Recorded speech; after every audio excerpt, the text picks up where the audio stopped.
Hola, buenas tardes a todos. Una disculpa.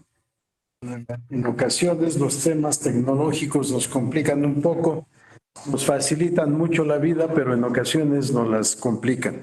Pero ya estamos aquí. Vamos a iniciar este tercer diplomado. Claro, para ustedes quizás sea el primero sobre derecho probatorio. Hoy tenemos nuestra plática inicial titulada Retos de la Justicia Electoral sobre la verdad factual, las pruebas en el proceso y la rendición de cuentas. Temas que parecieran estar separados y que sin embargo al final de cuentas forman parte de una unidad. Empiezo por el título Retos de la Justicia Electoral. Vamos por favor a la siguiente diapositiva, Cristian. Yo normalmente no uso la palabra justicia electoral, aunque en el transcurso del tiempo hemos usado la expresión junto con otras, a veces abandonadas, a veces coexistentes, como es el de recursos electorales, sistema de medios de impugnación electoral, de lo contencioso electoral o solo contencioso electoral, y yo prefiero hablar de derecho procesal electoral, que es la sinonimia que se quiere establecer con la expresión justicia electoral, como si fuese sinónima de derecho procesal electoral, y para mí esta sinonimia no existe. Voy a explicar mi concepto sobre justicia electoral. Vamos a la siguiente diapositiva, por favor, Cristian. Para mí, la expresión justicia electoral tiene una connotación bastante amplia.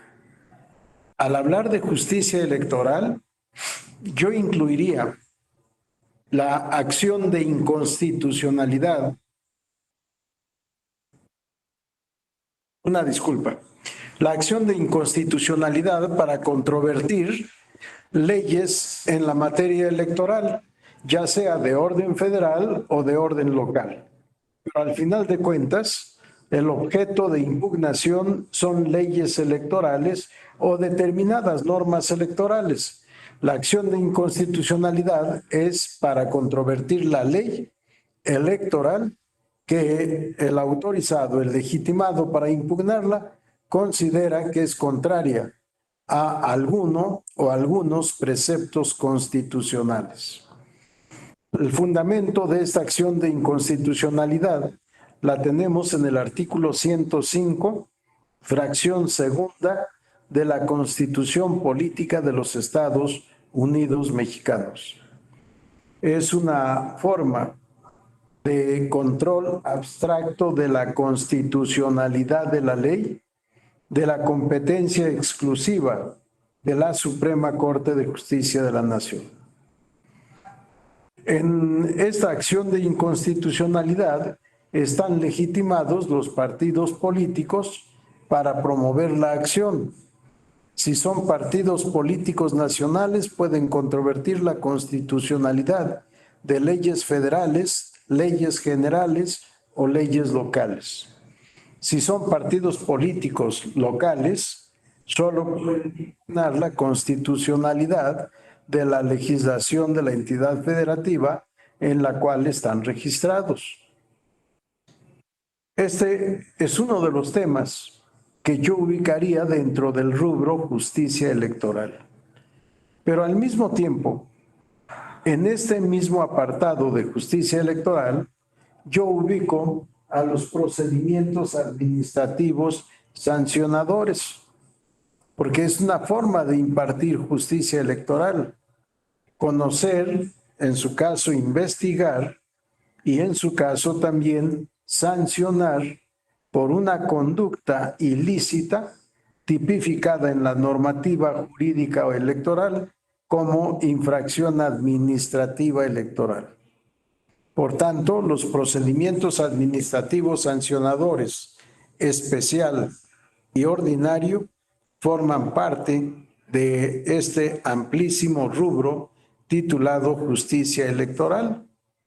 Y todavía más, yo ubicaría en esta expresión justicia electoral el tema de delitos electorales, conductas ilícitas que el legislador ha considerado para tipificar como delitos especiales en materia electoral, competencia de las autoridades penales jurisdiccionales.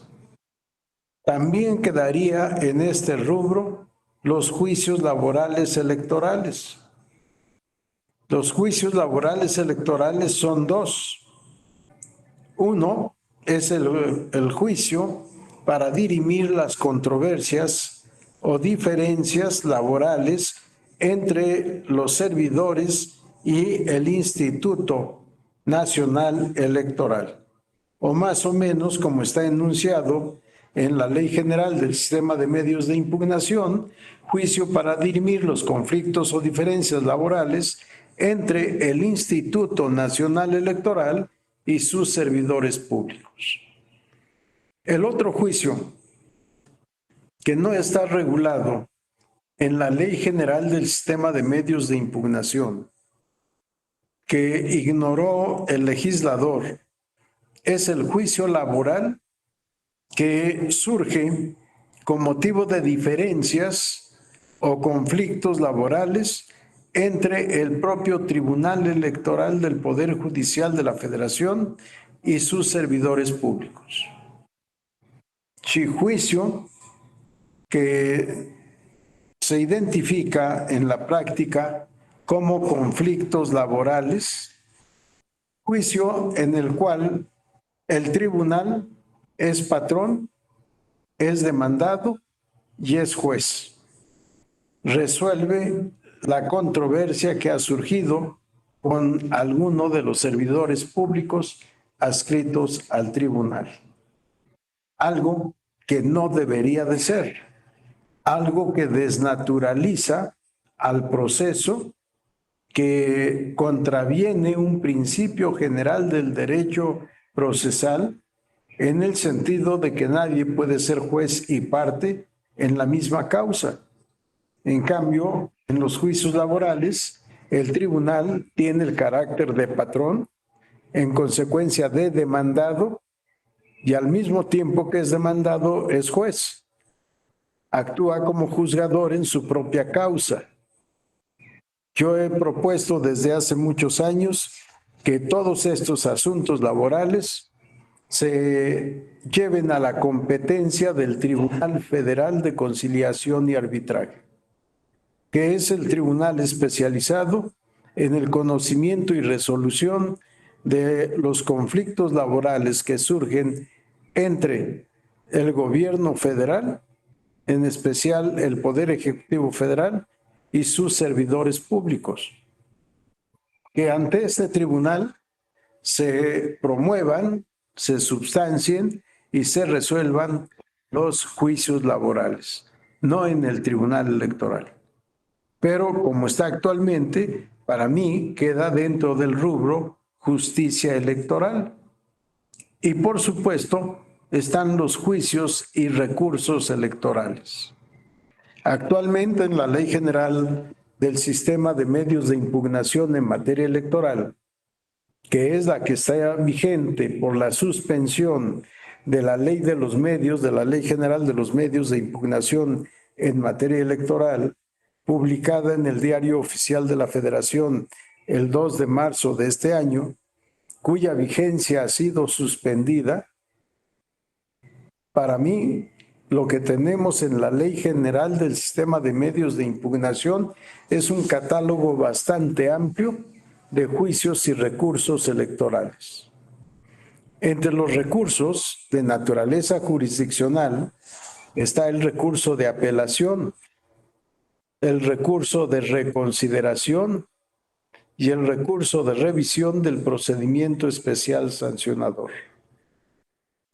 No menciono el recurso de revisión, recurso administrativo de revisión o recurso de revisión administrativa, porque para mí no es un medio jurisdiccional de resolución de controversias. Es un método autocompositivo de solución de controversias. Es el propio Instituto Nacional Electoral el que conoce y resuelve el recurso de revisión en contra de un órgano que puede ser de carácter municipal, distrital o local, en contra de los órganos, de la actuación de los órganos centrales del Instituto Nacional Electoral.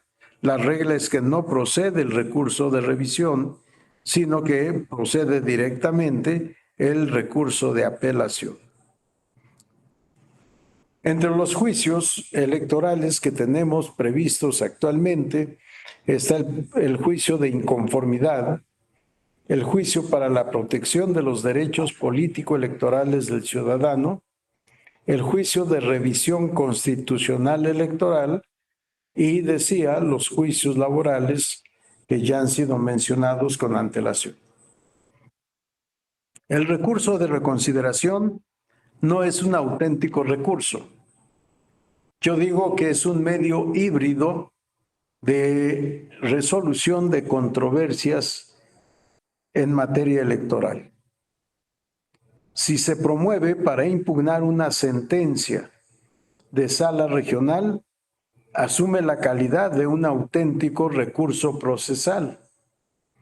Pero si este recurso de reconsideración se promueve para controvertir la asignación de diputados o de senadores electos por el principio de representación proporcional, deja de ser un recurso para convertirse en un auténtico juicio uniinstancial del que conoce exclusivamente la Sala Superior. El órgano responsable es el Consejo General del Instituto Nacional Electoral al hacer la calificación de la elección y la asignación de diputados y senadores por el principio de representación proporcional. Veamos entonces cómo los medios de impugnación previstos en nuestra legislación no tienen realmente un sistema. Es un sistema asistemático. El juicio de inconformidad es un auténtico juicio de control de constitucionalidad, además de legalidad, que comúnmente es a lo que lleva el actor con sus conceptos de agravio, a una situación de ilegalidad. Pero también se pueden plantear y se plantean temas de inconstitucionalidad. Y por tanto, se vuelve este recurso un medio de control de constitucionalidad en la asignación de diputados y senadores electos por el principio de representación proporcional. Tenemos en la práctica el juicio electoral. Digo en la práctica porque ha sido creado por acuerdo general de la Sala Superior. No existe en la legislación el juicio electoral.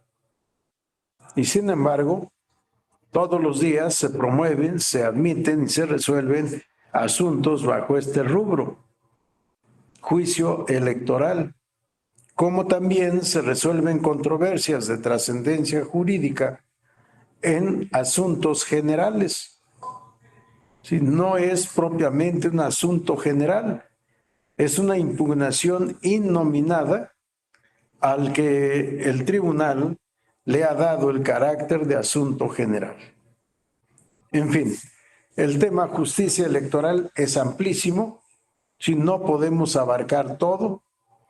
Se refiere al derecho administrativo electoral, al derecho laboral electoral, al derecho penal electoral, al derecho procesal electoral y, por supuesto, al control de constitucionalidad por conducto de la Suprema Corte de Justicia de la Nación.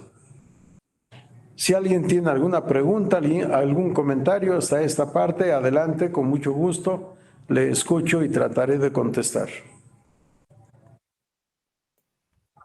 Yo, doctor, si me permite nada más ahí. Bien, si no hay intervenciones, vamos por favor a la siguiente diapositiva, Cristian. Doctor, yo sí tengo ahí un comentario. ¿No? Yo prefiero hablar, como lo hice a partir de el año 1992, cuando empecé a elaborar mi tesis de doctorado, que después fue el libro con el título Derecho Procesal Electoral Mexicano.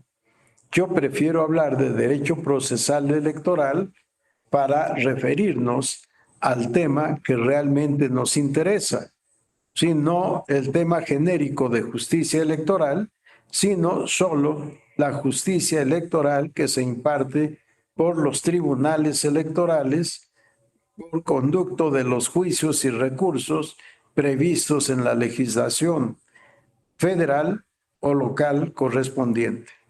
Vamos a la siguiente diapositiva, por favor. ¿Qué entender por derecho procesal electoral? Para poder saber lo que es el derecho procesal electoral, es necesario primero tener el conocimiento de lo que es el derecho procesal, para luego ir a las especialidades correspondientes y en este caso a la especialidad electoral o a la materia electoral. Digo en mi libro Derecho Procesal Electoral Mexicano que el derecho procesal es la rama o apartado del derecho público que tiene por objeto directo y exclusivo al proceso. Si derecho procesal es el que tiene por objeto al proceso. Pero entonces tendríamos que definir qué entendemos por proceso, porque además el derecho procesal solo tiene por objeto al proceso, no más. Vamos a la siguiente diapositiva, por favor. Aquí mi concepto de proceso. Proceso es el conjunto sistematizado de hechos, actos y procedimientos jurídicos de las partes directamente interesadas, de los terceros ajenos o vinculados a la relación substancial, sustantiva y o procesal, y del órgano jurisdiccional competente con la finalidad, cuya finalidad consiste en resolver, mediante la aplicación del derecho, un conflicto de intereses de trascendencia jurídica calificado por la pretensión de una parte y la resistencia de la otra parte. Es un concepto amplio, un concepto descriptivo de todo lo que contiene el proceso. Voy a regresar a este concepto. Primero vamos a ver la otra propuesta de definición que tengo. Vamos a la siguiente diapositiva, por favor. Aquí sintetizado, breve, para poder incluso memorizar y repetir el concepto de proceso. Sin quitar nada de lo que está en la definición anterior, proceso es el conjunto sistematizado de hechos, actos y procedimientos jurídicos del órgano jurisdiccional, las partes y los terceros para resolver un litigio mediante la aplicación del derecho. Este es el concepto, en pocas palabras, de proceso. Es lo mismo que veíamos en la otra diapositiva. Pero en tanto en la otra diapositiva está desglosado, aquí está concentrado. Conjunto sistematizado de hechos, actos y procedimientos jurídicos. ¿De quién? Del órgano jurisdiccional y de las partes. Aunque también de los terceros. ¿Para qué? Para resolver un litigio. ¿Cómo resolver el litigio? Mediante la aplicación del derecho. Por supuesto, no es suficiente memorizar y repetir el concepto breve en 3 renglones, sino que debemos de tener en mente todo el concepto amplio para poder explicar este concepto en pocas palabras. Vamos a regresar a la diapositiva anterior, por favor, Cristian. Vean lo que habíamos leído, lo que habíamos dicho. Proceso es el conjunto sistematizado de hechos, actos y procedimientos jurídicos. Esto no cambia. Hechos jurídicos. ¿Alguien me puede decir de qué hechos jurídicos o qué hechos jurídicos participan en un proceso? Obviamente estamos hablando solo del proceso jurídico y dentro del proceso jurídico, del proceso jurisdiccional, que nos dice Carneluti es el único proceso que existe, el proceso jurisdiccional. Fuera de la jurisdicción no hay proceso. Leemos en nuestros códigos, en nuestras leyes, el título de proceso electoral para referirse al procedimiento electoral.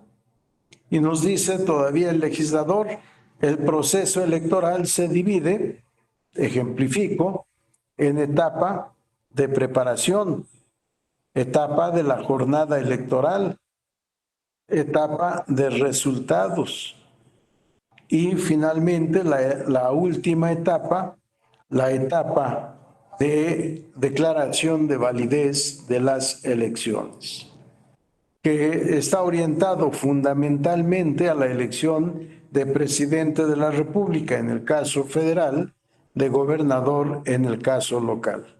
De tal manera que en elecciones de integrantes de ayuntamiento no llegamos a la última etapa, ¿sí? Sino que nos quedamos en la declaración de validez de las elecciones y la entrega de la correspondiente constancia de mayoría y validez. ¿Qué hecho jurídico trasciende a la materia electoral o al procedimiento electoral?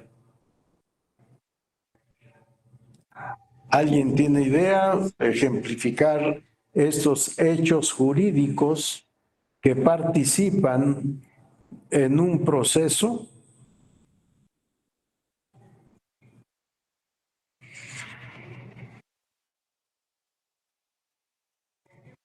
¿Nadie se anima a contestar, a intervenir? Según yo tenía entendido que eran demanda, las pruebas, la sentencia, eso es lo que yo más o menos comprendo.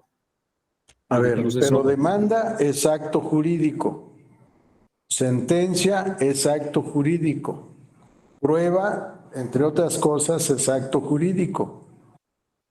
Y la pregunta es, ¿qué hechos jurídicos se pueden ejemplificar como participantes en el proceso o incluso como necesarios para el desarrollo del proceso?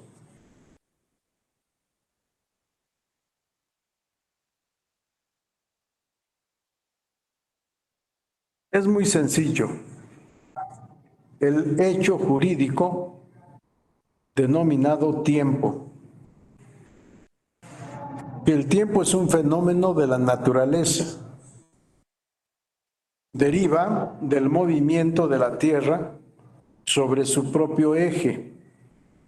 El movimiento de la Tierra sobre su propio eje nos da el día y la noche, que idealmente dividimos en 12 horas cada etapa, porque el día completo es de 24 horas y un poquito más.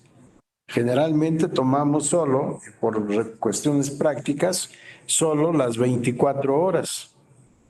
Pero dentro de esas 24 horas hay horas que son de noche y horas que son de día.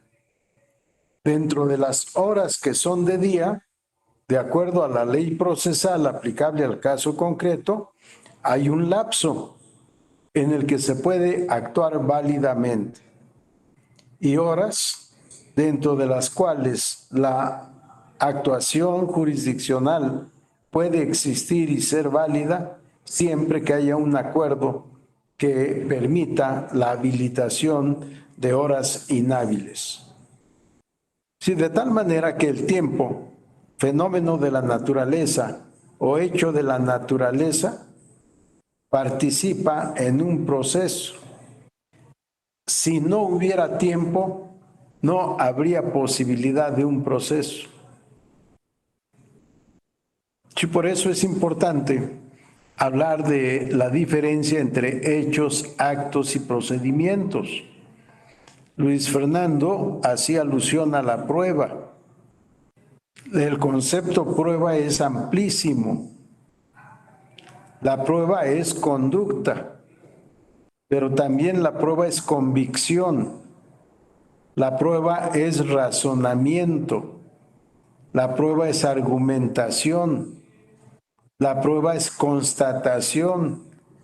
Sí, depende de qué aspecto de la prueba queramos analizar para poder dar la explicación correspondiente. Pero la prueba es un procedimiento dentro del proceso, un procedimiento que se debe llevar a cabo en determinado tiempo. Tenemos como actos jurídicos fundamentales en la prueba jurisdiccional o prueba procesal el ofrecimiento de las pruebas, la exhibición o aportación de las pruebas, la admisión o el rechazo de las pruebas, en su caso la preparación, en su caso el desahogo de pruebas, la valoración. Si todos estos pasos constituyen un procedimiento probatorio que se da dentro de un proceso, como es el caso nuestro, dentro de un proceso electoral. Entonces, las palabras que aquí usamos tienen una intención, una finalidad académica específica para poder entender el tema en su integridad.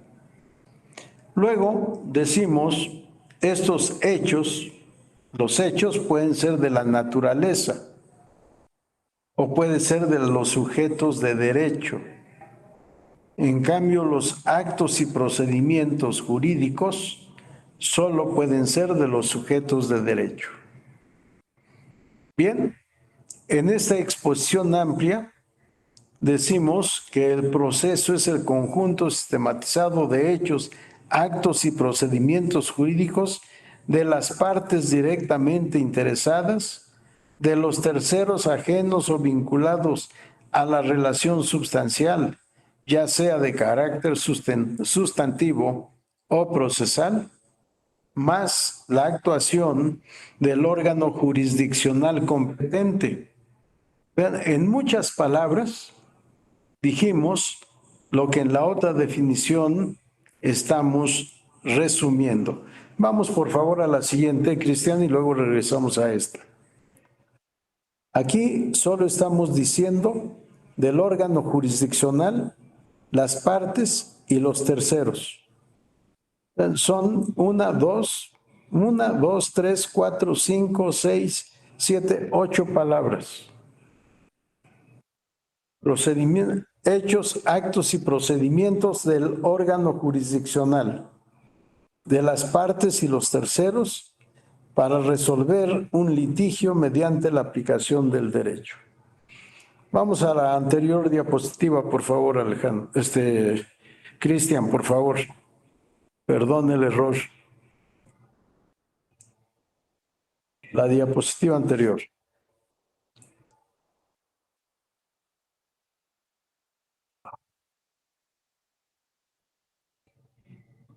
Bueno, mientras hacemos el cambio, si decíamos las partes, la anterior, Cristian, la anterior, esa, las partes. ¿Cuáles son las partes? Decimos en esta definición amplia las partes directamente interesadas. ¿Quiénes son las partes? El actor, la responsable o demandada el tercero interesado y el coadyuvante. O si queremos, depende del punto de vista que sustentemos, pueden ser solo dos partes, actor y demandado, pero terceros vinculados a la relación substancial, tercero interesado y tercero coadyuvante. Terceros ajenos a la relación substancial. Pueden ser los testigos, pueden ser los peritos, puede ser el personal del juzgado o tribunal correspondiente, pueden ser muchas personas, intervengan o no intervengan en el proceso. El testigo interviene, actúa en el proceso.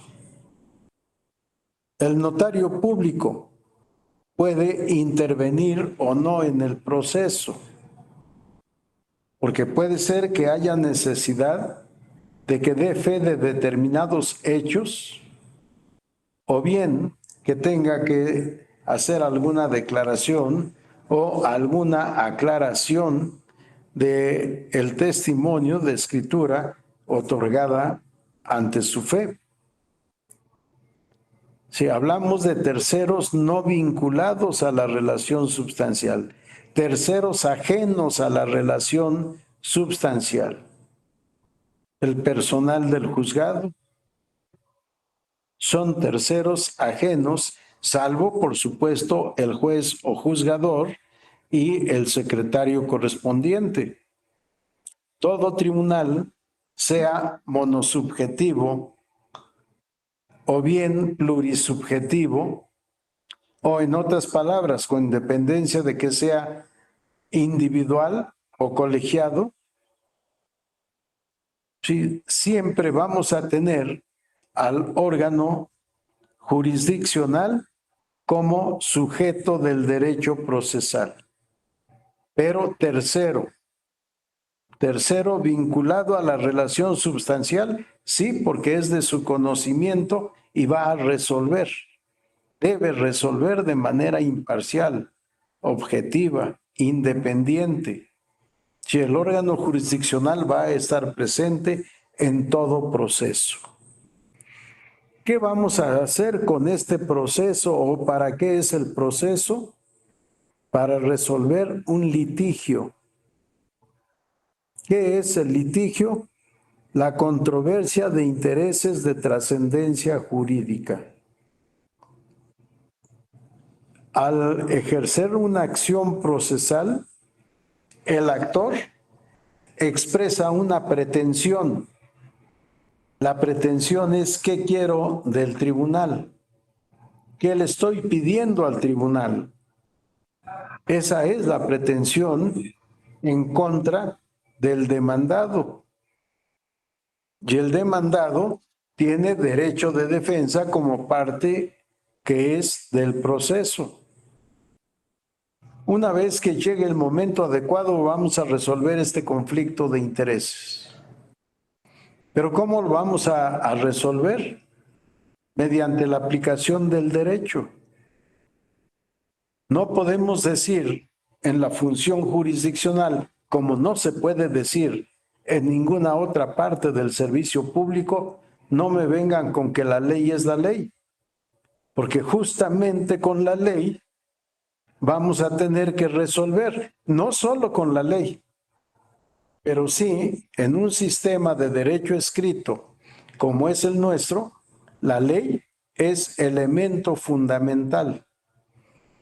Yo no digo resolver el litigio conforme a la ley o de acuerdo a lo previsto en la ley, no, porque la ley es solo una parte importantísima, sí, pero no solo es eso.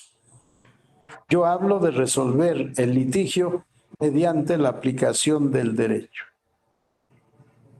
¿Qué es el litigio? Dijimos un conflicto de intereses de trascendencia jurídica, calificado o cualificado, como decía Carneluti, por la pretensión de una parte y la resistencia de la otra parte. Pretensión del actor, resistencia de la responsable o demandada. Vamos a la siguiente diapositiva, por favor, Cristian. Hasta la otra, por favor. Ahí. Aquí la definición de litigio. Es una definición que he tomado de lo expuesto originalmente por Carneluti, criticado y adicionado por, olvidé el nombre de este autor tan famoso, si alguno de ustedes se acuerda, que escribió un libro importantísimo sobre tutela, autocomposición y proceso. Bueno, luego les digo el nombre, si alguien lo tiene en mente, dígamelo por favor, y si no lo ¿No es recuerdo. Niceto Castillo y Alcántara Zamora? ¿Alcalá Zamora? Correcto, Luis Fernando, gracias. Niceto, Alcalá, Zamora y Castillo. Sí, extraordinario. Tomando las dos definiciones, tanto de Niceto, Alcalá, Zamora y Castillo, que critica la definición de Carneluti, pero la sigue y la incrementa, yo digo que el litigio es el conflicto de intereses de trascendencia jurídica calificado o caracterizado por la pretensión de una parte y la resistencia de la otra parte. Carneluti lo había dicho casi en los mismos términos, salvo que en su definición no decía que el conflicto fuera de intereses jurídicos.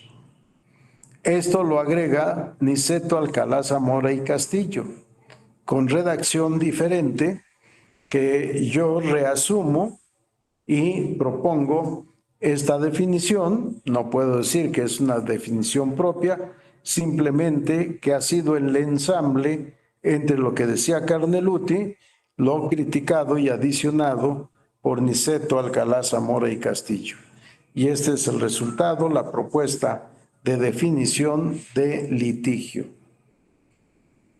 Vamos a la siguiente diapositiva, por favor, Cristian.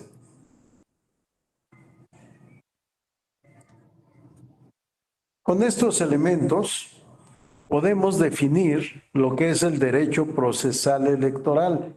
Ya habíamos propuesto la definición de derecho procesal, ahora de derecho procesal electoral, siguiendo esta misma línea de pensamiento de hacer definiciones breves que se puedan memorizar, que se puedan repetir, pero sabiendo el contenido de cada una de las palabras que estamos utilizando para la definición. Yo digo derecho procesal electoral es la rama o apartado del derecho público que tiene por objeto directo y exclusivo al proceso electoral. Así de sencillo, así de rápido y fácil. Derecho procesal electoral, rama del derecho público que tiene por objeto directo y exclusivo al proceso electoral.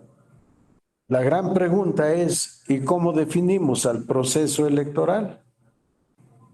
Ya definimos el proceso. Vamos a la siguiente diapositiva, por favor. Proceso electoral. Proceso electoral es el conjunto sistematizado de hechos, actos y procedimientos jurídicos de las partes directamente interesadas, actor y responsable, de los terceros ajenos o vinculados a la relación substancial, es decir, tercero interesado y coadyuvante, y del órgano jurisdiccional competente, es decir, tribunal electoral, federal o local, cuya finalidad consiste en resolver, mediante la aplicación del derecho, un conflicto jurídico de intereses de trascendencia político-electoral calificado por la pretensión del actor o impugnante y la resistencia de la responsable. Se nos empieza a complicar un poco la vida porque ahora tenemos que hacer referencia específica a los elementos típicos del derecho electoral. Y por eso hablamos en esta definición de todos los sujetos que participan en el derecho procesal electoral. Vamos a la siguiente diapositiva, por favor. Igual que hicimos en momentos anteriores, una definición sencilla, fácil, rápida de aprender. Proceso electoral es el conjunto sistematizado de hechos, actos y procedimientos jurídicos del órgano jurisdiccional electoral competente, las partes y los terceros para resolver un litigio de naturaleza político-electoral mediante la aplicación del derecho. ¿Alguna pregunta, algún comentario hasta esta parte? Porque en pocos minutos hemos abordado muchos temas, algunos que probablemente hayan ya escuchado o abordado en otros diplomados y que debemos tener presentes siempre. ¿Comentario, preguntas, dudas? Bien, si no tenemos ninguna intervención, voy a tratar de exponer, de explicar lo que yo entiendo por derecho. Han visto reiteradamente citada la palabra derecho, además escrita la palabra derecho con mayúscula. No es una casualidad, el derecho objetivo se escribe con mayúscula, el derecho ciencia se escribe con mayúscula y solo con minúscula el derecho facultad. Vamos a la siguiente diapositiva, por favor. ¿Qué entiendo por derecho? Esto que queda identificado como concepto integrador de derecho es una propuesta de título que hizo el ahora doctor Santiago Nieto Castillo. Cuando me tocó revisar su tesis de doctorado, le hice algunas observaciones y entre ellas, cómo se escribe derecho y cómo o qué significa la palabra derecho. Porque comúnmente, cuando preguntamos qué es el derecho, ¿qué contestamos? ¿Alguien me quiere decir? ¿Qué es el derecho? Y son definiciones que encontramos en casi todos los libros.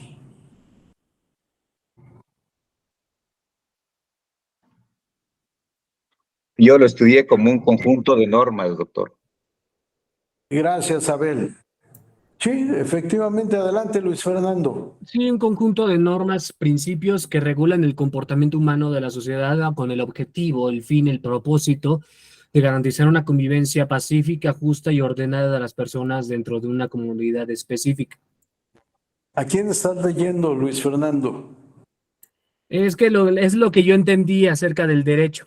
Es lo que yo Bueno, comprendí, lo que yo analicé. sí, porque me encanta esa exposición porque contiene muchas palabras inútiles o innecesarias cuando menos. A ver, alguna de las abogadas había levantado la mano. Yo No lo alcancé. levanté. Sí, Adelante, Yareli. gracias. Yo aprendí el concepto de derecho como el conjunto de normas jurídicas que regulan la conducta externa del hombre en sociedad. Gracias. Fíjense que como más o menos lo que decía Luis Fernando, aunque Luis Fernando lo dijo con mucho más palabras. Conjunto de normas jurídicas, hasta ahí estaríamos de acuerdo los tres, incluido Abel. Conjunto de normas jurídicas. Y luego decimos que regulan la conducta del hombre en sociedad. Y muchas cosas más que dijo Luis Fernando. Yo he criticado esta definición que se repite con mucha frecuencia que está en los libros, por supuesto, a partir de lecciones de otros libros. En específico, Aristóteles nos dice que el hombre, hombre género, por supuesto, no estoy hablando de hombre sexo, sino de ser humano, que el ser humano siempre vive en sociedad. Es un zoon politikon. El ser humano que vive fuera de sociedad, nos dice Aristóteles, o es un dios o es una bestia. Pero la norma, la regla, lo común es que el hombre viva en sociedad. Luego, para que haya conducta, se ha considerado que es necesaria la voluntad. Como es necesaria la voluntad para que haya conducta, conducta querida, conducta razonada, se dice que solo los seres humanos pueden tener conductas. Pero si vemos el análisis y definición de norma, vamos a encontrar que norma es regla de conducta, con independencia de que sean normas jurídicas, normas morales, normas religiosas, normas éticas, y si tenemos alguna otra variante de normas, todas son reglas de conducta. Entonces, decir que el derecho es el conjunto de normas jurídicas que regulan la conducta del hombre en sociedad, pues estamos diciendo muchas palabras innecesarias. Con decir conjunto de normas jurídicas, ya lo dijimos todo. ¿Por qué? Porque la norma es regla de conducta y la conducta solo puede provenir del hombre, del ser humano. La actividad que llevan a cabo los animales, por ejemplo, pues no son conductas, no tienen los animales capacidad de raciocinio, no disfrutan de la libertad para poder escoger qué conducta realizar. Bien, pero esta acepción de conjunto de normas jurídicas solo se refiere a una parte del derecho, a lo que conocemos como derecho objetivo, derecho norma y derecho normativo, conjunto de normas jurídicas. Pero las normas jurídicas imponen deberes y conceden derechos, dice la mayoría de los autores. Otros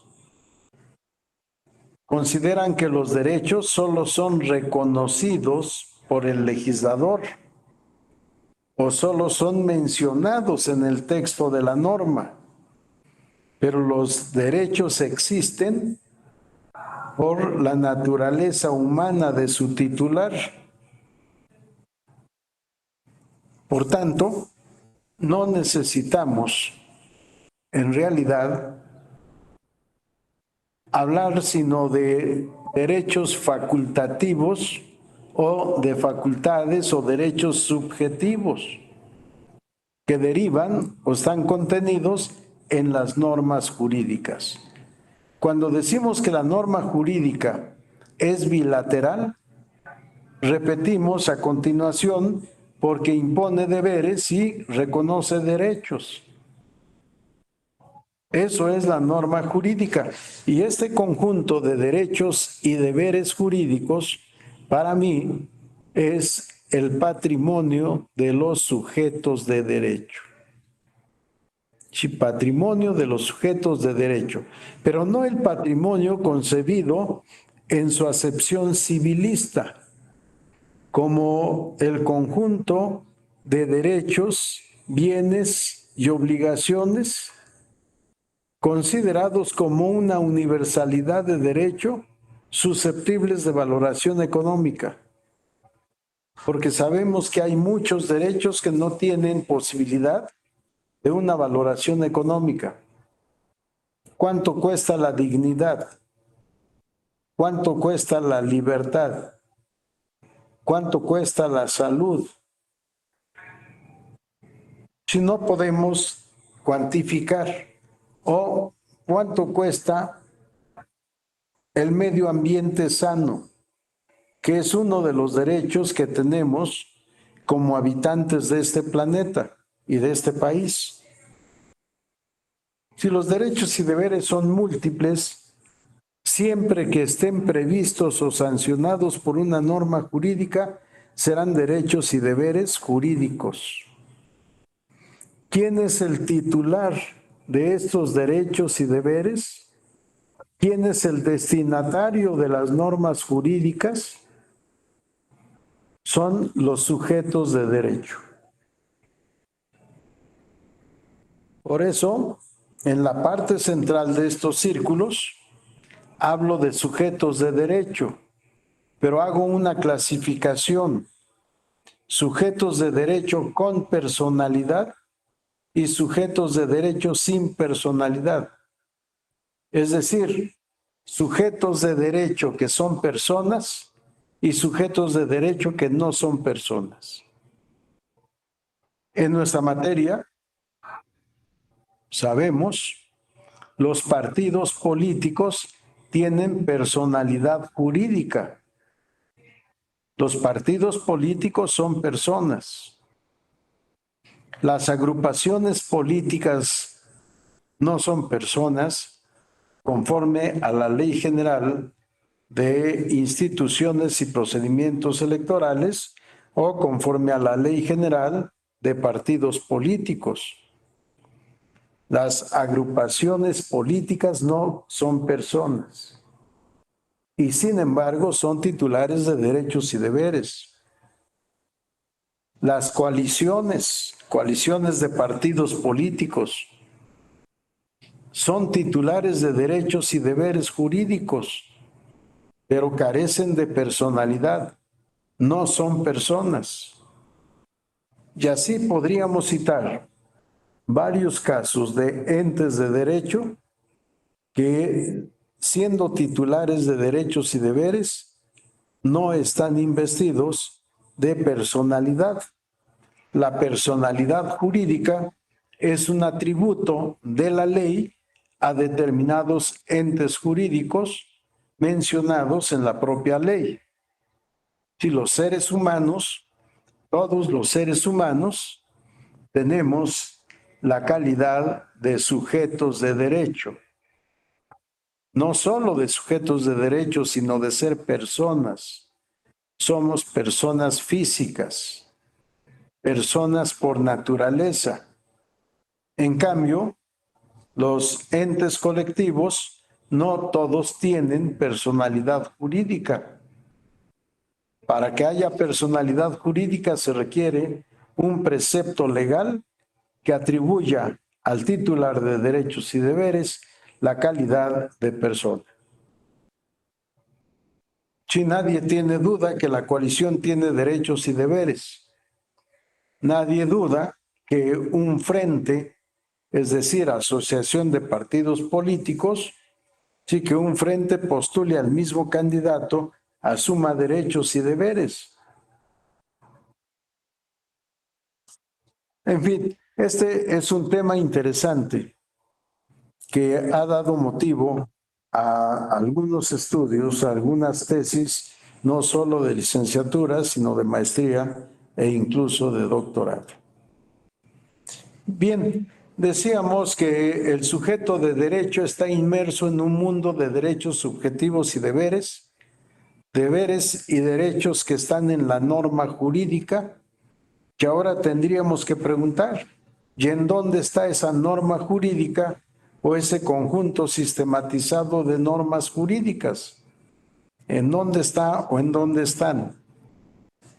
Están en la ley, en la costumbre, en los usos y en la jurisprudencia. En la ley, la jurisprudencia los usos y la costumbre. Ahí están las normas jurídicas y tendríamos que agregar las normas de derecho internacional. Para delimitarlo a nuestra materia, los tratados internacionales tuteladores de derechos humanos. ¿Por qué? Porque los derechos políticos y los derechos político-electorales son derechos humanos. Finalmente, tenemos en este aspecto normativo los principios generales del derecho. Para mí, los principios generales del derecho son parte del sistema normativo. En ocasiones están escritos, en ocasiones se entienden inmersos en el sistema jurídico de la República. Son expresos cuando están contenidos en la letra de la ley. Por ejemplo, en materia de contratos, se establece los contratos obligan no solo a lo expresamente pactado, sino también a las consecuencias que sean conforme a su naturaleza o a la buena fe. Si pudimos o podemos tener derechos que no están previstos en el contrato celebrado, que no están previstos en la ley y sin embargo que por el principio de buena fe debamos respetar. O bien que estos principios estén previstos en la ley. En el artículo 18 del Código Civil Federal se establece que ningún tribunal podrá dejar de resolver una controversia ni a pretexto de inexistencia, de insuficiencia o falta de claridad de la ley. Si la norma no es completa, el tribunal la tiene que completar. Si la norma no existe, el tribunal la debe crear.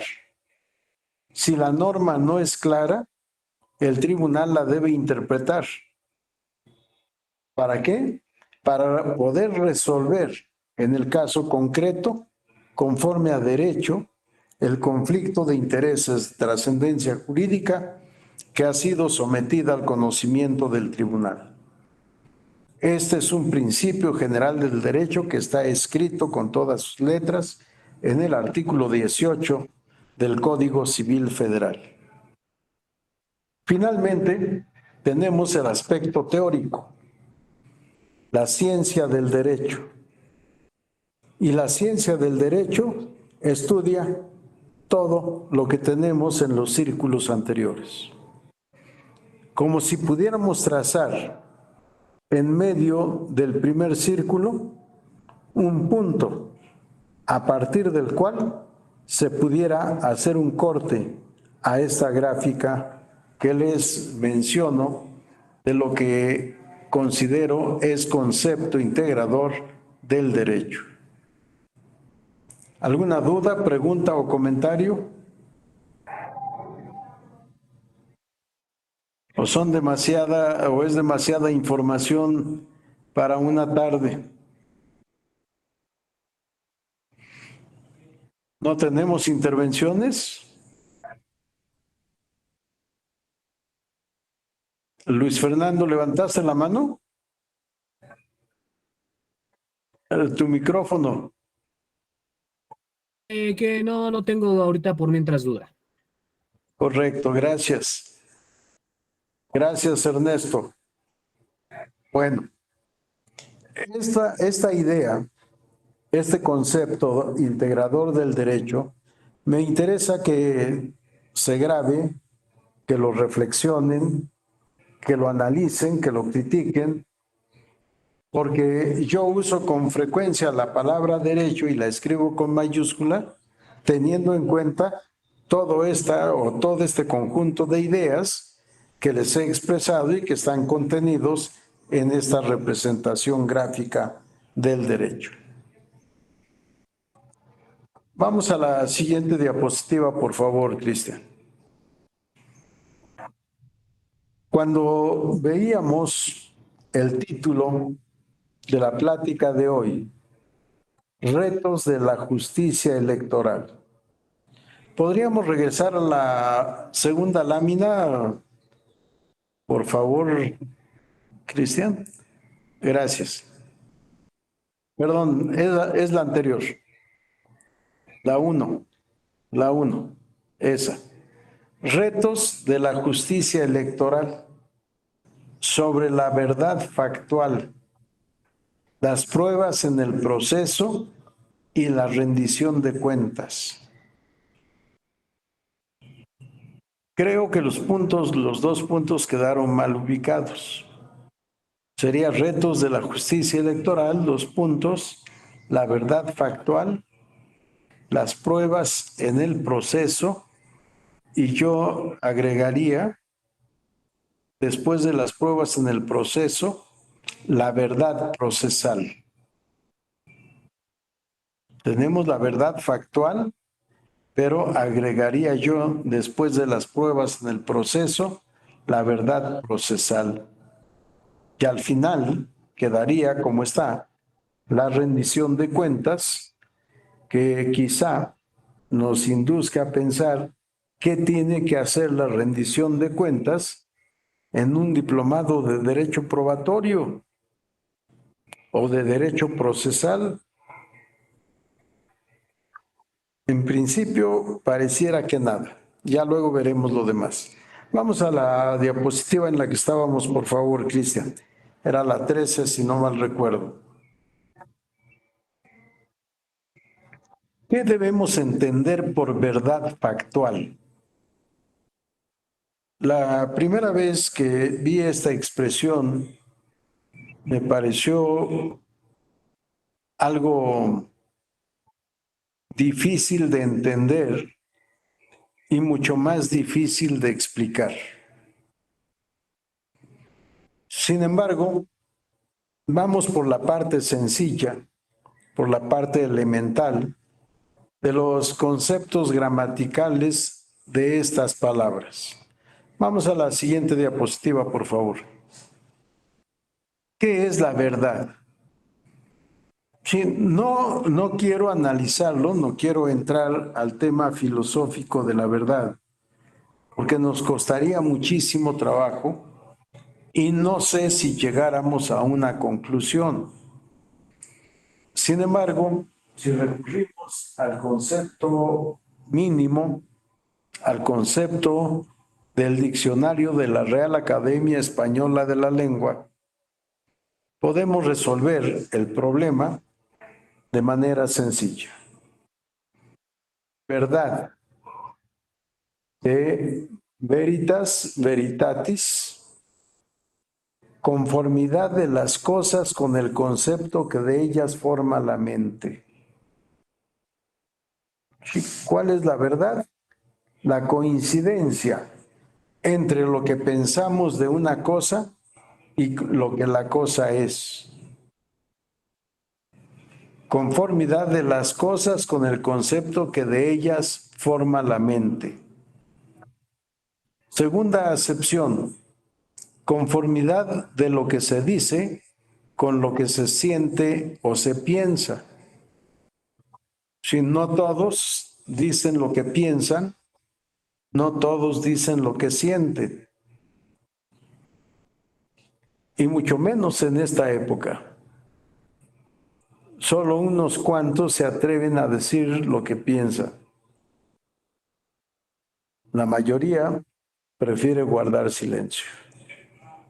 Otra exposición, otro concepto de verdad, juicio o proposición que no se puede negar racionalmente.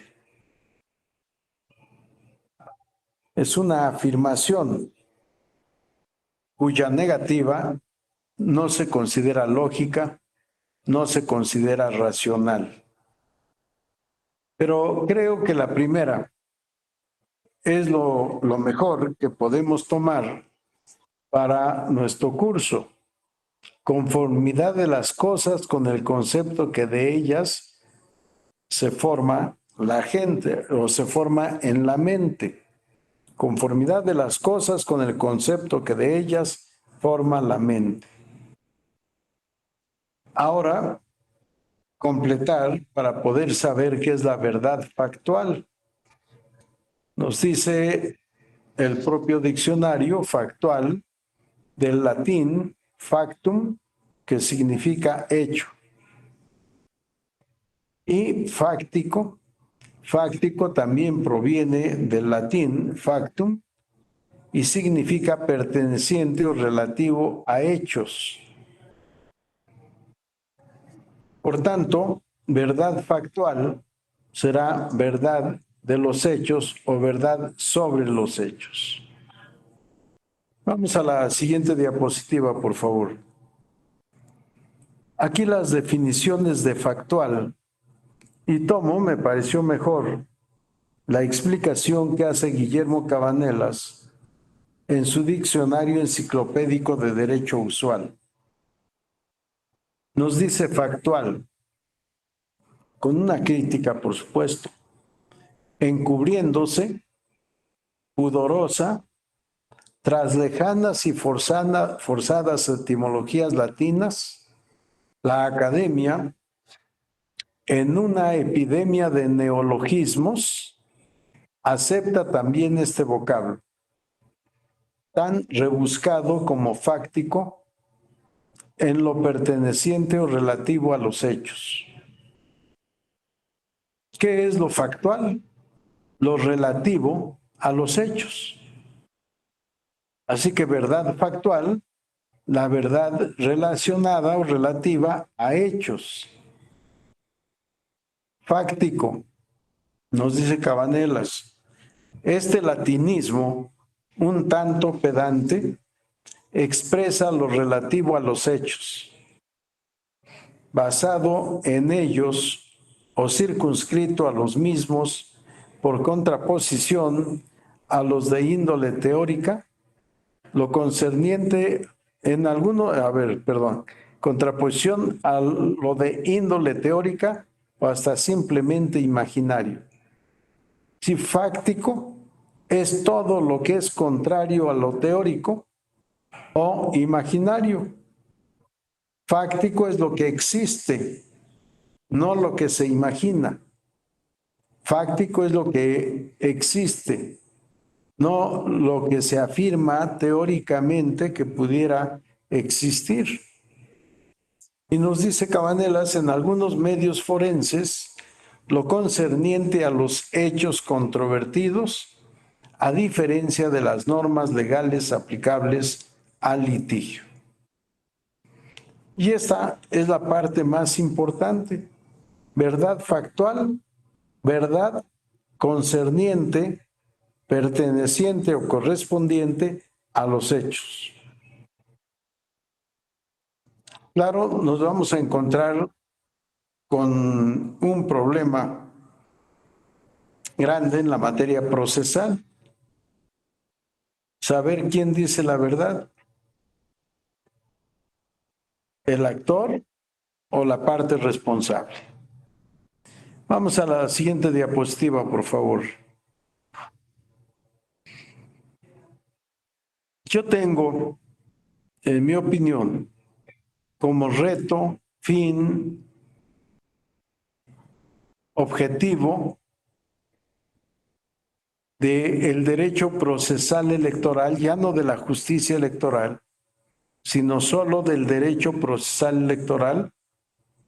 Si el reto o fin u objetivo es garantizar la vigencia plena del principio de juridicidad de los hechos, actos y procedimientos en materia electoral para la vigencia plena del sistema democrático electoral con paz social y respeto a los derechos humanos. Quizá el concepto sea un poco amplio o muy amplio.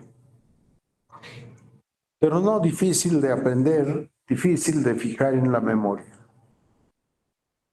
¿Cuál es el reto o fin del derecho procesal? Garantizar la vigencia plena del principio de juridicidad. ¿Juridicidad de qué? De los hechos, actos y procedimientos electorales. Un tema de mucha trascendencia, del cual pocas veces se habla. Lo que tenemos que garantizar es la juridicidad de todo el procedimiento electoral. Es decir, que todo se lleve a cabo conforme a derecho. Que no haya infracción a este principio jurídico fundamental. Todo lo actuado en materia electoral debe ser conforme a derecho, para poder tener una vida social digna, una vida social con respeto a los derechos humanos. Bien, ¿alguien, algún comentario, alguna duda, alguna observación? Bien, decíamos entonces, de acuerdo a nuestro programa, reto de la justicia electoral, la verdad factual.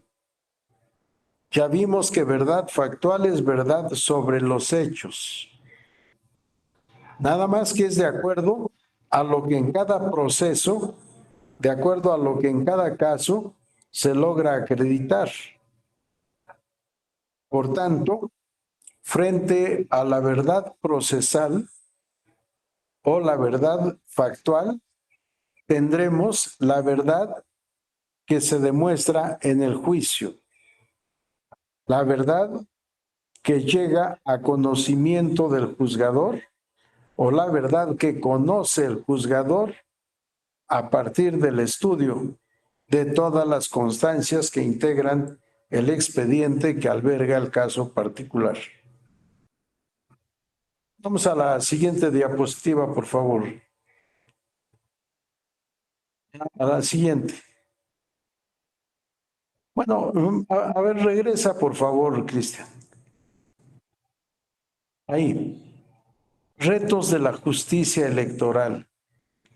Y les digo, para mí, resolver conforme a derecho controversias de intereses de trascendencia jurídica. Ya sabemos lo que es el derecho. Ya tenemos una explicación, yo espero, integral de lo que es el derecho. ¿Cuál es el reto fundamental del derecho procesal electoral? Resolver conforme a derecho las controversias de intereses de trascendencia jurídica.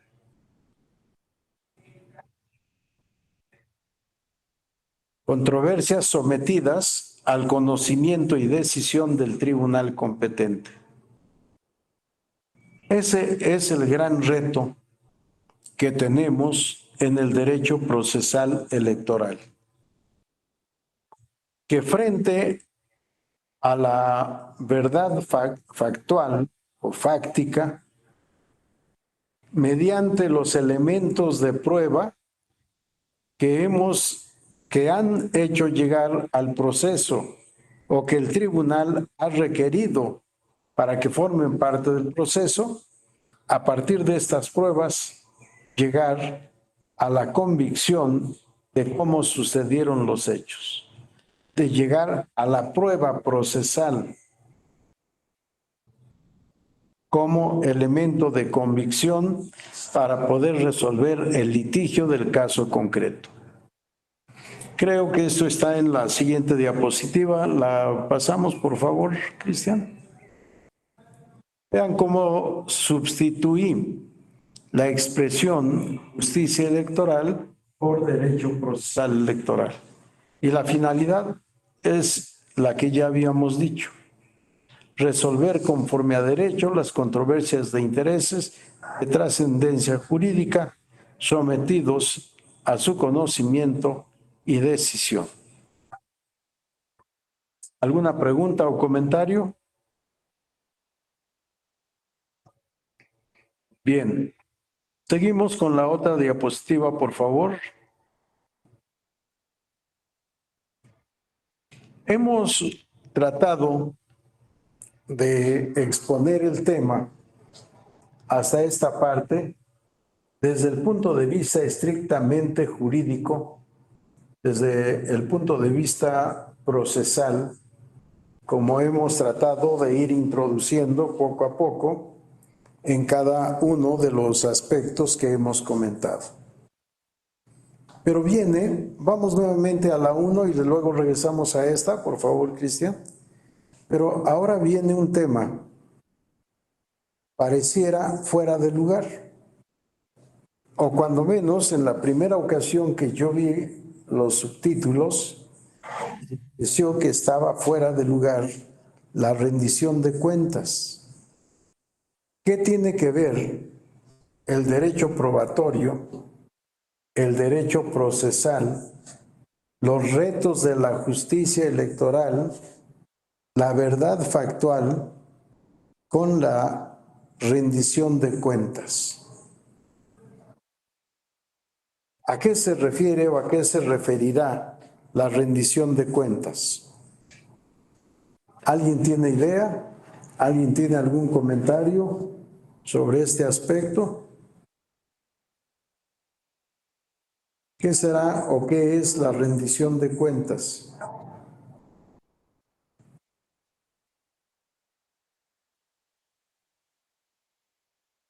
¿Nadie se anima a participar? Creo que están cuando menos 15 o 16 en este diplomado el día de hoy. Adelante, Abel. Pudiera ser la publicidad que se requiere de las actuaciones de los jueces o las resoluciones que emitan. La rendición de cuentas sería la publicidad. Adelante, Yareli. ¿Pudiera ser en la justificación de la toma de sus decisiones y posteriormente, como lo dijo el compañero, la publicidad de esta toma de decisiones? A ver, ¿qué debemos entender por justificación, Yareli? Pues que haya a lo mejor una concordancia sobre lo pedido y lo resuelto. Bueno, eso se llama principio de congruencia. Principio de congruencia externa. Que haya esa reciprocidad o que haya esa coincidencia entre lo pedido y lo resuelto. El tema de rendición de cuentas tiene que ver fundamentalmente con el aspecto económico. No únicamente, sí, fundamentalmente. Pero también, como decía Abel, como repitió Yareli, tiene que ver con el tema de publicidad. Pero algo sumamente importante, eficacia de la función jurisdiccional. ¿Resolvieron realmente el litigio, sí o no? ¿Lo resolvieron bien? Algunas de las preguntas que podemos formular. Pero además, actualmente las auditorías ya no son simplemente la revisión y constatación de la legalidad de los ingresos y egresos de un sujeto de derecho. Entran otros temas en la rendición de cuentas. Vamos nuevamente a la diapositiva en la que estábamos, Cristian. Creo que era la 19. Sí. Buscando información, encontré este trabajo titulado El ABC de la rendición de cuentas. no pude encontrar, por falta de habilidad, no por otra razón seguramente, falta de habilidad, no pude encontrar la información de la Secretaría de la Función Pública, que es a la que yo quería recurrir por ser una institución de carácter federal. Sin embargo, me encontré con este trabajo titulado El ABC de la rendición de cuentas, que coincide en mucho con varios trabajos relacionados con la rendición de cuentas. Pero además, la seriedad del trabajo. Es una obra que suscribe el Instituto, el Instituto de Transparencia, Acceso a la Información Pública, me faltó ahí una C, y Protección de Datos Personales del Estado de México y municipios. Es una institución pública local, pero me pareció que lo publicado corresponde a lo que la doctrina trata sobre esta materia y que estaba disponible en cuanto a información. Este trabajo es hecho por la Comisión de Rendición de Cuentas del Sistema Nacional de Transparencia, Acceso a la Información y Protección de Datos Personales. Vamos a la siguiente diapositiva, por favor, Cristian. Rendición de cuentas. Pregunta y respuesta. ¿Qué es la rendición de cuentas?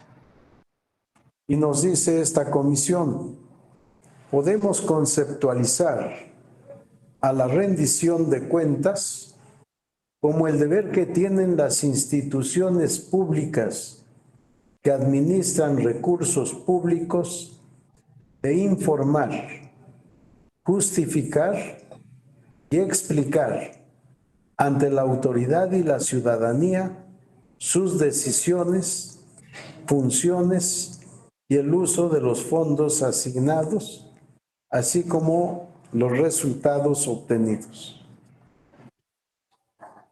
Yo creo que en estos pocos renglones podemos resumir lo que debemos entender por rendición de cuentas. Por supuesto, tenemos que ampliar algunos aspectos, pero está completa la explicación. Rendición de cuentas es el deber, fíjense, deber jurídico, no solo derecho o facultad, sino deber jurídico. Yo muchas veces hablo del deber derecho, porque una misma conducta constituye un derecho y un deber simultáneamente. Bien, nos dice la comisión, rendición de cuentas, el deber jurídico que tienen las instituciones públicas que administran recursos públicos. ¿Y cuáles son las instituciones públicas? ¿Alguien quiere decirnos cuáles son las instituciones públicas?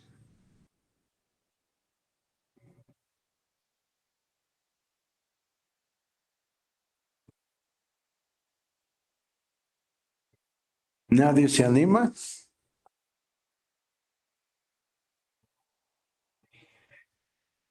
Y quizá yo agregaría no solo instituciones públicas, sino instituciones privadas, como sujetos de derecho.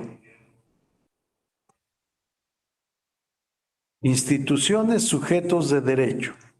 Instituciones públicas, sujetos de derecho que forman parte del órgano de gobierno del Estado. Si no se trata únicamente de la administración pública. Cuando digo órgano de gobierno del Estado, es todo el gobierno del Estado. es decir, la tripartición de funciones que establece la Constitución. Sí, para el ejercicio de la soberanía,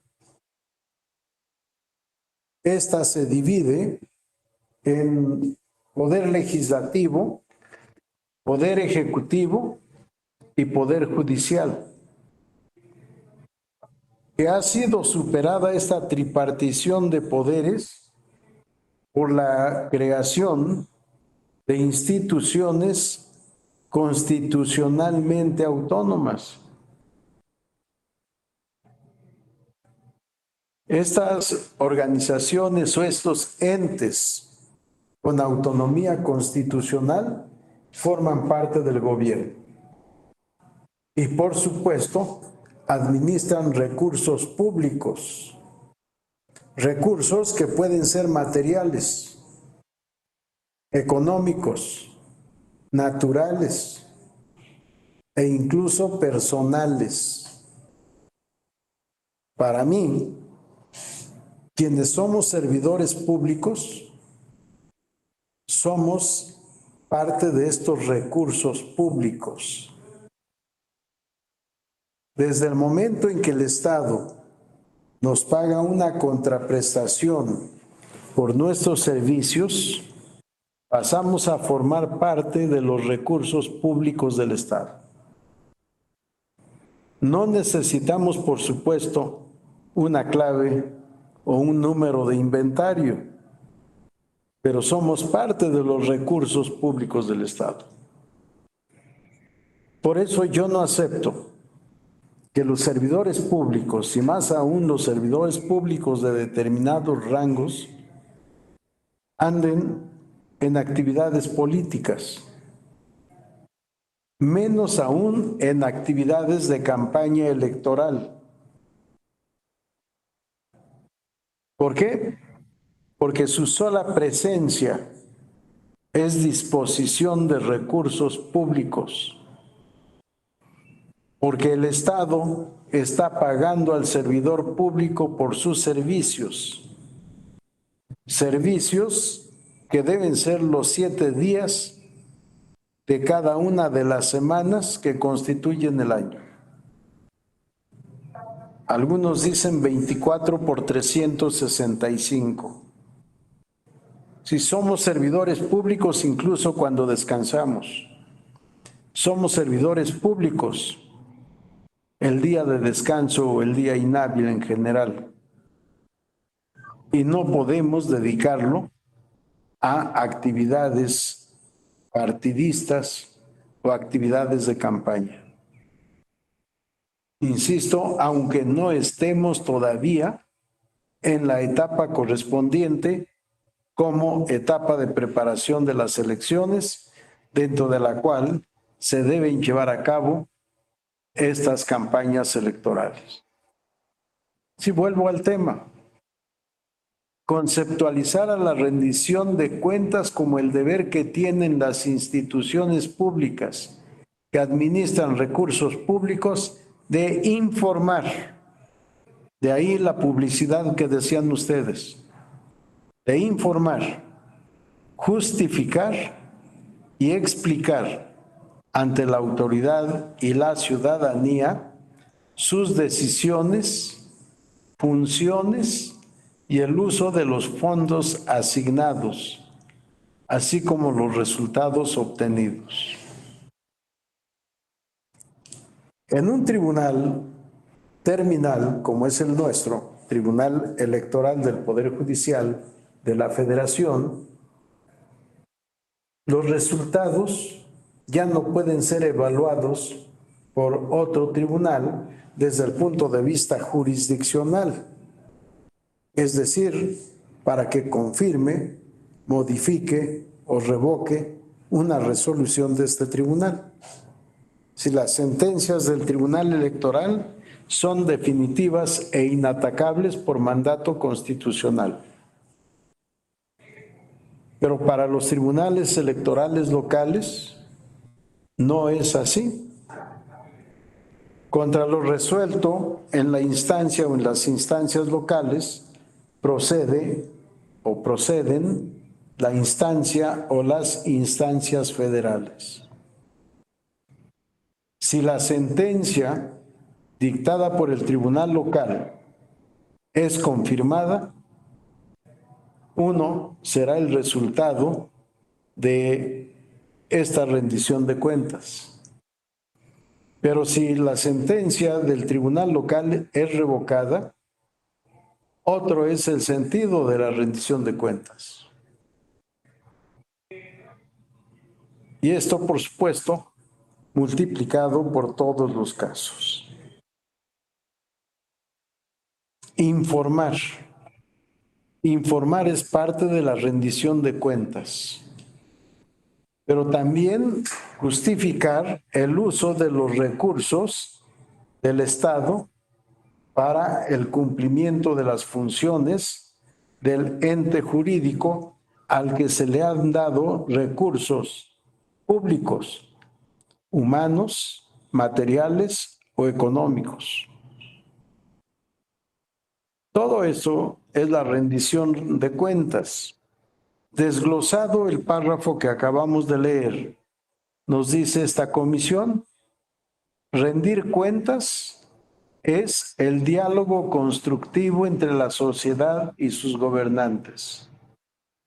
Fíjense nada más la importancia. ¿A quién se le va a rendir cuentas? A los gobernados, a la sociedad, al pueblo, elemento constitutivo del Estado. ¿Por qué? Porque es el pueblo el que eligió a sus representantes y es el pueblo el que por conducto de sus representantes eligió a sus jueces o a otros servidores públicos. Sí, entonces la ciudadanía o la sociedad en general ha participado y tiene derecho a pedir la rendición de cuentas. Y el servidor público está en la necesidad jurídica de rendir cuentas. En el segundo punto leemos una obligación de los representantes y un derecho de la ciudadanía. Eso es la rendición de cuentas. Un derecho de la ciudadanía a exigir la rendición de cuentas y un deber jurídico de quien ocupa un cargo en el servicio público de rendir cuentas. Pero también, nos dice esta comisión, una oportunidad para recibir retroalimentación de la comunidad y otros actores institucionales. Una actitud para explicar los logros y las dificultades o restricciones. No sé, Ángel Gerardo, si quieres decir algo o quién ha estado abriendo su micrófono. Adelante si tienen alguna intervención. Ángel Gerardo. Perdón, maestro, oprimí sin querer, discúlpeme. No, no te preocupes, gracias. Bien, vamos a la otra diapositiva, por favor. Y este todavía es uno de los fines o una de las características. Un espacio para argumentar y hacer un balance de avances, dificultades y retos sobre las competencias y los compromisos de la administración. Solo se refiere a la administración, pero es aplicable a los tres poderes y también a los órganos con autonomía constitucional. Y viene otra explicación, es decir, la rendición de cuentas involucra el derecho a recibir información y la obligación correspondiente de divulgar todos los datos necesarios del quehacer de las entidades que ejercen recursos públicos. No supe si ya la Suprema Corte de Justicia de la Nación resolvió el tema de la reserva de toda información relacionada con el Tren Maya y la construcción de la refinería de Dos Bocas. pero tendrán que justificar de manera plena en el Ejecutivo por qué declararon reservada o confidencial, no sé cuál haya sido la clasificación, de toda la información relacionada con estas dos obras emblemáticas del sexenio actual. Si la ciudadanía tiene derecho a recibir la rendición de cuentas, tiene derecho a que se le informe qué se hizo con los recursos públicos que ha pagado vía impuestos. A ver, Luis Fernando, dinos en voz alta, por favor. Que creo que tenía entendido que para salvaguardar el interés nacional, según ellos, Sí, claro, según el pretexto. pues, por como unos 5 o 10 años, no me acuerdo bien la fecha de duración de ese cierre de la información, se le reservó Sí, la reserva de información. sí, efectivamente, alegaron cuestiones de seguridad nacional, pero no es nada más lo que aduzcan o lo que les ocurra. Habrá que revisar si efectivamente, de acuerdo a la argumentación correspondiente, son temas de seguridad nacional o son simple y sencillamente ocultar información para no sé qué fines. En fin, vean cómo la rendición de cuentas involucra el derecho a recibir información y la obligación correspondiente de divulgar todos los datos necesarios del quehacer de las entidades que ejercen recursos públicos.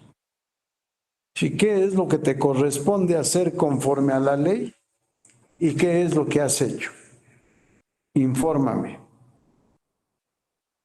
La rendición de cuentas es una forma de ejercer un control por parte de la sociedad, ya que implica conocer el ejercicio del poder público con el propósito de ejecutar tareas de monitoreo y vigilancia.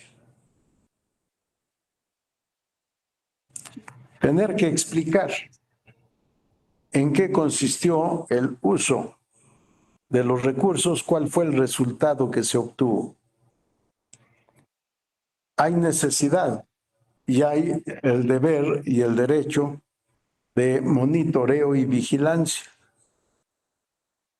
Sí, saber qué están haciendo, cómo lo están haciendo y luego qué informe van a rendir. Y viene un tema final en esta exposición, porque por supuesto el tema de rendición de cuentas es amplísimo y fascinante. Tipos de rendición de cuentas. Existen 3 tipos de rendición de cuentas: diagonal, horizontal y vertical. Vamos a la otra diapositiva, por favor. Diagonal, horizontal y vertical. 3 formas de llevar a cabo esta rendición de cuentas. Nos dicen de la vertical. La rendición de cuentas vertical responsabiliza a los funcionarios públicos ante el electorado o la ciudadanía a través de elecciones. Fíjense nada más la importancia. Rendición de cuentas vertical responsabiliza a los funcionarios públicos ante el electorado o la ciudadanía a través de elecciones. En un simposium o seminario, no recuerdo, que tuvimos en la Facultad de Derecho de la Universidad Nacional en 2019, la sociedad organizadora de una serie de actividades académicas puso como título o parte del título, sí, el viraje electoral de 2018. causas y efectos.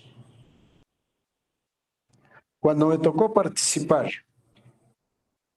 dije que para mí había dos causas evidentes de ese viraje electoral.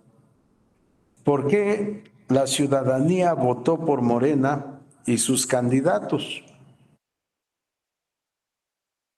Y les dije, por exceso de corrupción y de impunidad. La sociedad estaba cansada de tanta corrupción y de tanta impunidad. Y decidió un cambio. Cuidado, que parece que nada ha cambiado. Bueno, sí, nada más los colores. Porque la corrupción y la impunidad parece que están presentes.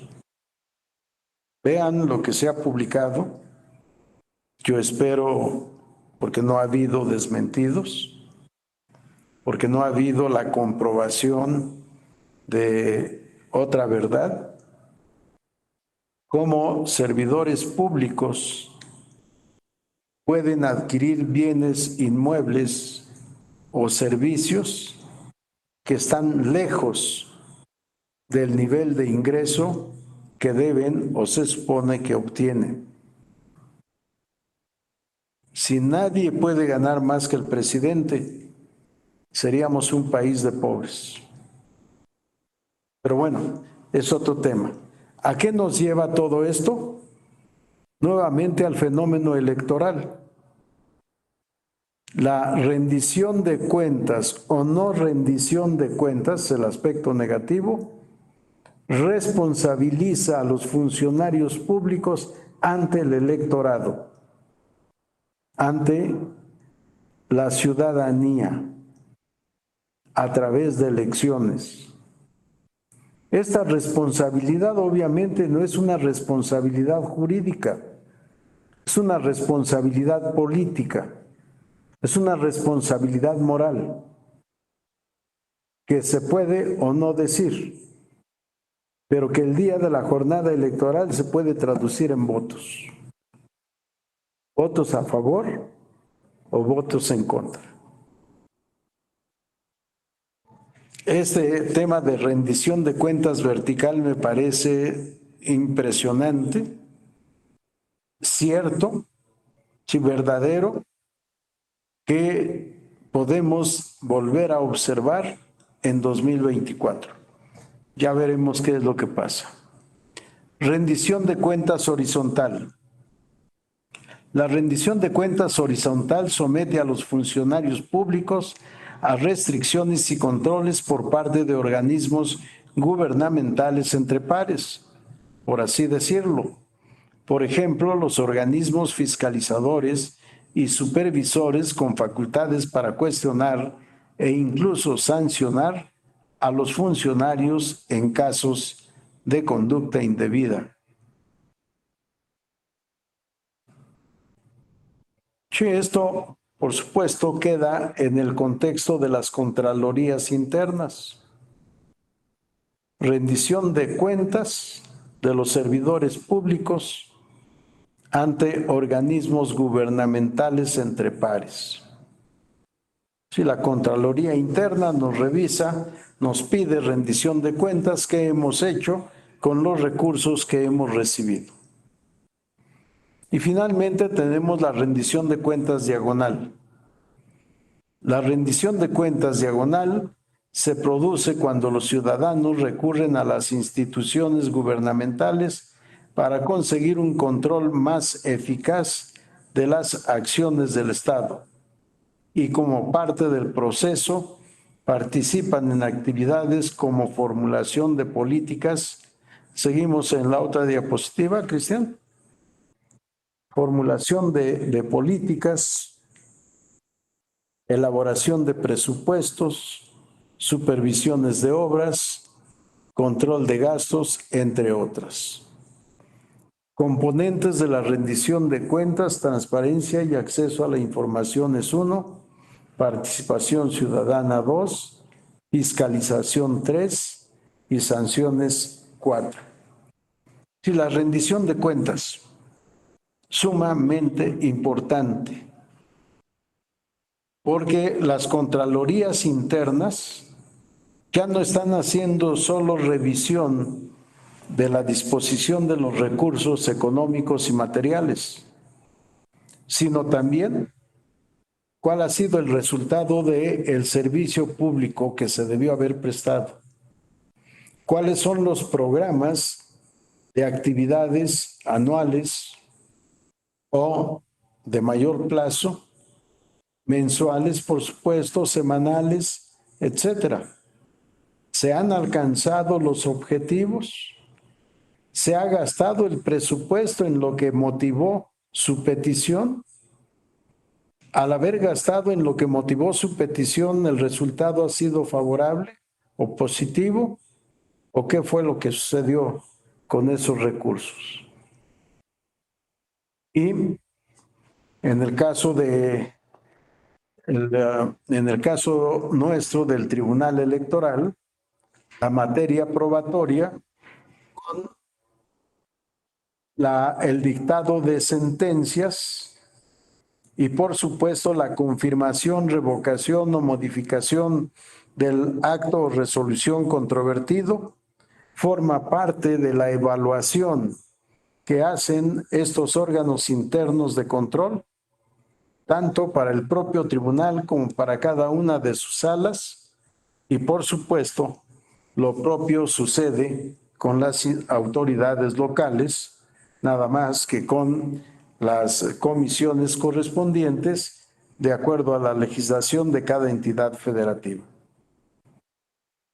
Todo esto, todo este universo es a donde llega nuestro tema derecho probatorio. Derecho que en donde vamos a tomar en consideración dos verdades: la verdad factual, verdad de los hechos, la verdad procesal, lo alegado y demostrado en juicio. Lo ideal, por supuesto, es que la verdad factual sea congruente, sea coincidente con la verdad procesal. La finalidad de la prueba es buscar y encontrar la verdad de los hechos. En fin, si hay algún comentario, alguna pregunta, adelante. Si no, daremos por concluida nuestra sesión de hoy. Son exactamente las 18 horas que teníamos marcada para la conclusión de esta actividad. ¿Algún comentario, alguna duda, alguna pregunta? Y si no, nos volveremos a ver en otra sesión que creo que es el día de mañana. Si hay preguntas, prepárenlas para mañana y empezamos con eso. Si no, seguiremos con los otros temas que están en el programa de este diplomado de Derecho Probatorio. Les agradezco mucho su atención, que tengan buena tarde y nos estaremos viendo mañana. Gracias, Julio César. Gracias, maestro. Hasta luego. Muchas gracias, profesor. Hasta luego. A ustedes, buenas tardes. Hasta luego.